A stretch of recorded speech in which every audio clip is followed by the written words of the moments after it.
It was a live show that Edward R. Murrow would do, interviewing people. He would be in the studio, and he would be interviewing people in their homes.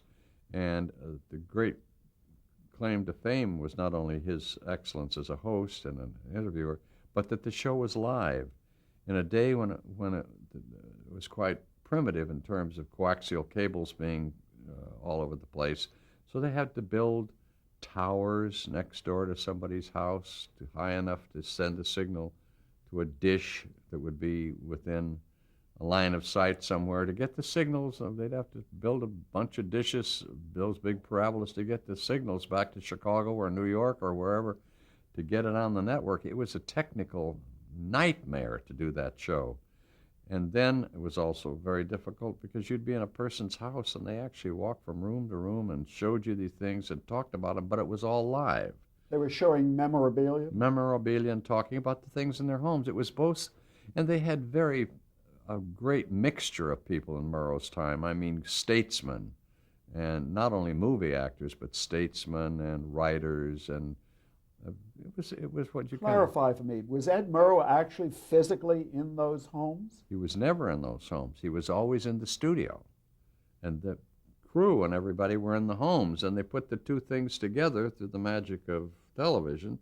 So he appeared to be looking at a window in which they were framed, which was just an simple electronic trick. So it looked like he was in the studio talking to the people in that window, but that window was coming from their home, and then they'd go through into the house, and you'd hear his voice, and occasionally the camera would cut to him, but it was all live, and he was in New York, and the people were all over the place.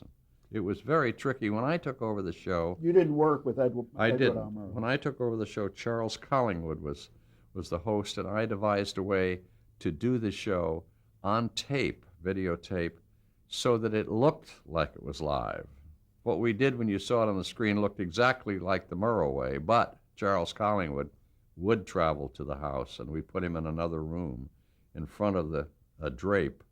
And then when we got back to New York, we'd take that film, put the same drape up behind him in the set in the studio, so you never realized that one place, and he always wore the same suit and tie, so you never could tell where he was in the house and when he was in the studio. It looked the same, but we had far more flexibility. We went to Europe. We went to Hollywood.